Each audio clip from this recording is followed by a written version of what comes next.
साथियों नमस्कार। एक बार फिर से अपने चैनल पर मैं आपका स्वागत करता हूं। मेरा नाम ओमवीर यादव है और मेरे चैनल का नाम आपके विचार है। पहले भी वीडियो बनाता रहता हूं। आज काफी दिनों बाद आपसे मुलाकात हो रही है, जब देश के अंदर 2 चरणों के लोकसभा के चुनाव हो चुके हैं और करीब 190 सीटों पर इलेक्शन हो चुका है और 353 सीटें अभी ऐसी हैं जहां पर इलेक्शन होना बाकी है। तो निश्चित रूप से आपको लगेगा कि भाई अब तो पता होना चाहिए कि किसकी सरकार बन सकती है और किसकी सरकार गिर सकती है। अगर सरकार गिरेगी तो ओबियसली फिर वो भाजपा भारतीय जनता पार्टी सरकार गिरेगी। सोचकर बड़ा मुश्किल सा लगता है, बड़ा अजीब सा लगता है कि क्या हम ये बात कर सकते हैं कि मोदी सरकार कभी गिर सकती है। क्योंकि पिछले 5 साल पहले या 6 साल पहले आपने कितनी बार सुना होगा कि ये मोदी जी हैं, अब अगले 50 सालों तक कहीं नहीं जाने वाले। पहले 50 साल तो मोदी जी राज करेंगे, उसके बाद फिर योगी जी तैयार है, योगी जी की सरकार आ जाएगी, अब कभी नहीं सरकार नहीं जाएगी। और आज मात्र 10 साल में ये विश्लेषण करना पड़ रहा है कि भारतीय जनता पार्टी की मोदी की सरकार रहेगी वो या गिरेगी। बहुत सारे ऐसे कारण नजर आ रहे हैं कि इस बार ऐसा लगता है, पक्के तौर पे नहीं कहा जा सकता कि सरकार गिरेगी या बचेगी, लेकिन विश्लेषण होता है और विश्लेषण कहता है कि मोदी जी की हालत पतली है। बहुत सारे ऐसे उदाहरण मैं दे सकता हूं जिससे ये पता चलेगा कि मैं अभी मोटा सा सबसे पहले उदाहरण दूं। जो सबसे पहला उदाहरण मैं देना चाहूंगा, 2019 का लास्ट था शायद, जब दिल्ली के अंदर चुनाव हो रहे थे मुख्यमंत्री के लिए, विधानसभा के चुनाव हो रहे थे, तो उसी दौरान मोदी जी ने दिल्ली के अंदर रैलियां की थी और उस पर केजरीवाल के ऊपर जो बरसे हैं, एक लिमिट, एक सीमा के पार जो उन्होंने बातें की, ये केजरीवाल है, अराजक है, इन्होंने दिल्ली को अराजक बना दिया है और ये नक्सली हैं, अर्बन नक्सल, पता नहीं क्या क्या बातें बोली। लगभग वही तरह की भाषा आज मोदी जी देश के अंदर लोकसभा चुनाव में बोल रहे हैं। बड़ा अजीब लगता है कि देश का प्रधानमंत्री, जो देश के लिए एक पिता तुल्य इंसान है, पार्टी अपनी जगह होती है, चुनाव प्रचार अपनी जगह है, लेकिन उसका एक कद होता है। पुराने प्रधानमंत्रियों को देखिए किस तरह का उनका सलीका रहता है। चुनाव लड़े, प्रचार किए, लेकिन शब्दों की गरिमा हमेशा बना के रखी। और आज मोदी जी लग रहा है कि कहीं ना कहीं डर तो है, अंदर कहीं ना कहीं धक धक तो हो रही है, क्योंकि पिछली बार वाला माहौल इस बार है नहीं। इसी दौरान मैं भी ये विश्लेषण नहीं कर रहा हूँ कि बता रहा हूँ, मैं एक चीज़ आपके सामने शेयर करना चाह रहा हूँ। योगेंद्र यादव जो पुराने चुनाव विश्लेषक हैं, उनका अपना एक तरीका है, उनके आंकड़े सटीक थे। अपने समय में वो आंकड़े बताया करते थे और लगभग उनके आंकड़े हमेशा सत्य होते थे। और आज भी वो चुनाव को बहुत बारीकी से देखते हैं। उनका बात करने का, अपनी बात को कहने का एक तरीका है। उन्होंने एक्स किया है, जो पहले ट्वीट हुआ करता था, एक्स पे लिखा है, एक हिंदी में मैसेज लिखा है। वो मेरे को ऐसा लगा कि मैं आपको बताना चाहूँ, हो सकता है आपने पहले से पढ़ रखा है। इससे पता चलेगा कि 2 चरणों के बाद जो 190 सीटों पर इलेक्शन हुआ है, चुनाव किधर जा रहा है। अभी मैं आपके सामने, मैं ये मोबाइल ले लेता हूँ, उसमें मैं अपना जो एक्स पे पढ़ा रहा हूँ वो मैं आपको बता रहा हूँ। जो योगेंद्र यादव ने अपने ट्विटर हैंडल पे, जो अब एक्स बन गया है, उसके ऊपर जो लिखा है वो मैं आपको पढ़ के सुना। थोड़ा लंबा है, लेकिन उससे स्थिति क्लियर हो जाएगी कि चुनाव के बारे में बहुत सारी चीजें पता चलेंगी। उन्होंने लिखा है, उत्तर प्रदेश में राजनीतिक भूचाल आ सकता है। देखो पहली लाइन में गजब कर दिया भाई उन्होंने। सारा मतलब जो आगे मजमून होगा उसका सारा लेखा जोखा एक लाइन में कह दिया। उत्तर प्रदेश में राजनीतिक भूचाल आ सकता है। मेरठ से बनारस तक 15 संसदीय क्षेत्रों में सैकड़ों ग्रामीण वोटर से बात कर यह साफ है कि सभी जगह, सभी जातियों में बीजेपी का वोट खिसक रहा है, योगेंद्र यादव कह रहे हैं। और देखो योगेंद्र यादव से हो सकता है कि आप इत्तेफाक ना रखते हो, लेकिन भाई उनके जो विश्लेषण होते हैं, जो उनके सर्वे होते हैं, बहुत सत्यता लिए होते हैं और लॉजिक के साथ में वो अपनी बात करते हैं। अगर उन्होंने ये बात कही है, और वो क्या लिखते हैं, 70 तो छोड़िए, बीजेपी के लिए 60 सीट बचाना भी नामुमकिन है। 60 सीटों के लिए भी मना कर रहे हैं वो। मुझे तो 50 भी आती हुई नहीं दिख रही।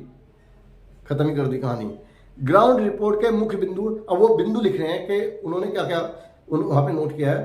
तो वो लिखते हैं, मोदी के प्रति गुस्सा नहीं है, उदासीनता है।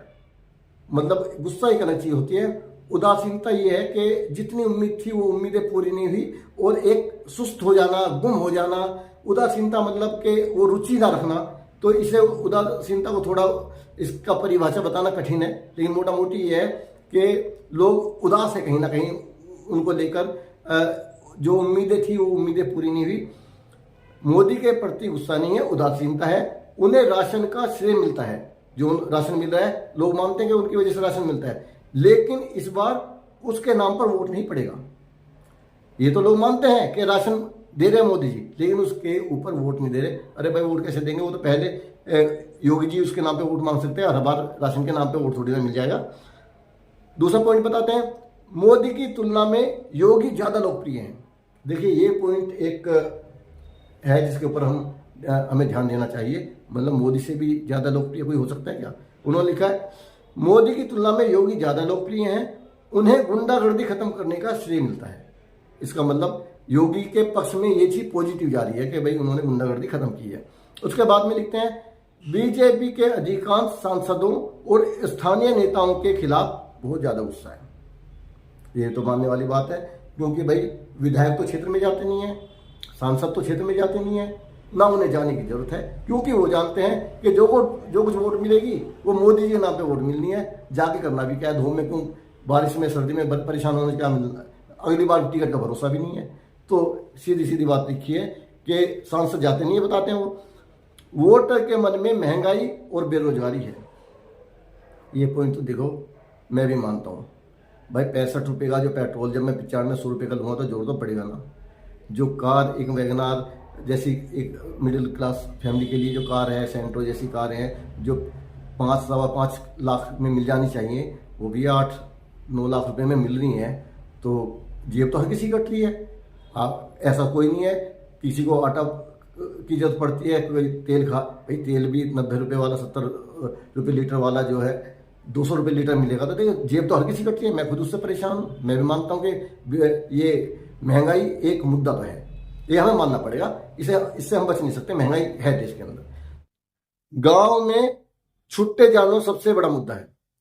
यूपी की एक बहुत बड़ी शिकायत है, क्योंकि पहले नील गाय हुआ करती थी, और मैं व्यक्तिगत रूप से किसान परिवार से जुड़ा हुआ हूं, और ये मैं मानता हूं कि जंगलों के अंदर नील गाय के अलावा देसी गाय, सांड, जंगली सुअर संख्या इतनी बढ़ गई है कि दिन में किसान मेहनत करता है तो समझ में आता है कि अभी किसानों को मेहनत करनी होती है, लेकिन रात को किसानों को डंडे लेकर, भाले लेकर अपनी जान भी बचानी है, अपनी नींद खराब करनी है, और अपनी फसलों की रक्षा करने के लिए अगर रात को खेतों में जाना पड़ता है तो इससे दुर्गति वाली बात, दिक्कत वाली बात किसानों के लिए कुछ नहीं हो सकती। इसके बाद में लिखते हैं कि बहुत वोटर परिवर्तन चाहते हैं, क्योंकि अगर तीसरी पंचवर्षीय योजना में फिर से आ गए तो तानाशाही शुरू होगी। तानाशाही तो शुरू होगी भाई। मोदी, अरविंद केजरीवाल जेल में पड़े हैं, हेमंत सोरेन जो जेल में पड़े हुए हैं, तो बड़े बड़े जो लोग हैं जेल में हैं बिना किसी कारण के, तो तानाशाही तो है। अगर कांग्रेस जैसी बड़ी पार्टी का खाता सीज कर दिया जाए तो तानाशाही तो है। अगर एक छोटी सी बात के ऊपर एक बड़ी पार्टी के बड़े नेता राहुल गांधी की अगर सदस्यता चली जाए तो तानाशाही तो है, माननी पड़ेगी है। तो इसके बाद में वो लिखते हैं कि कुल मिलाकर बीजेपी के वोटर में 1/4 कहते हैं कि इस बार उसे वोट नहीं देंगे। सपा और कांग्रेस का वोट कायम है। बीएसपी में मामूली गिरावट है, लेकिन वो बीजेपी को नहीं जा रहा। मतलब जो कांग्रेस और समाजवादी पार्टी का वोटर है वो वहां पे कायम है, और जो बीजेपी का है वो वोटर कम हो रहा है। ये जो वोटिंग परसेंटेज है उसे देख लीजिए, 6 से 7% तक भी भाई साहब कई जगह में कम है। वो वोटर किसका जा रहा है? जो शोषित लोग हैं, जो गरीब लोग हैं, जिन्होंने झेली हुई चीजें हैं, जिन्होंने दिक्कतें उठाई हैं, जिन्होंने अन्याय उठाए हैं, वो अपना गुस्सा वोटिंग के दिन जरूर निकालता है। लेकिन जो बड़े लोग हैं जिन्हें ज्यादा फर्क नहीं पड़ता, वो लोग चुनाव का बहिष्कार कर देते हैं, या उदासीनता जो वाला जो शब्द है वो इसके लिए अच्छा शब्द है कि चुनाव को लेकर वो इतने ज्यादा उत्सुक नहीं होते।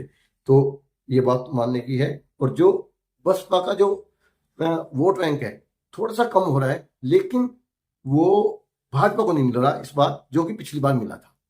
उस समय वो बालाकोट वाला भी मसला था। इसके बात करते हैं, अगर 2019 में बीजेपी के वोट का 10वां हिस्सा भी खिसक कर सपा कांग्रेस को मिल गया तो उसे 20 सीट का नुकसान हो सकता है।